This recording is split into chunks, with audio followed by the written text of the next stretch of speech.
to Gilliam. The early settlement of Caddo Parish was hampered by a great raft of logs jammed across the Red River from bank to bank.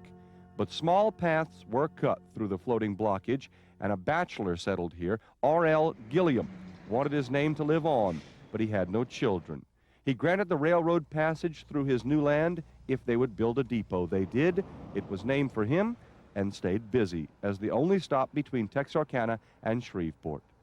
Just downriver on the western side is Belcher, also named for a man who granted the railroad right-of-way. In the earliest years of the 20th century, a Belcher farmer wanted to dig a well. He kept hitting salt water at 400 feet, and any school child around here knows the rest of that story. The farmer gave up. He wanted cool water, not hot oil and gas. It was a boom in more ways than one.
The settlements of Louisiana's upper Red River were already prosperous by the 19-teens.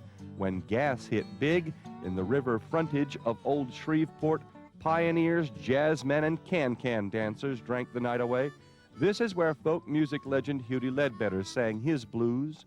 In the rolling wake of the Red River, there's a feel of all those years of river commerce. Not something you can put a finger on, just an easy picture that lets the mind reel out something you remember about keelboats and steamers. On a stretch of highway through Bossier City, the remnants of old nightclubs call to mind recent years of tawdry commerce.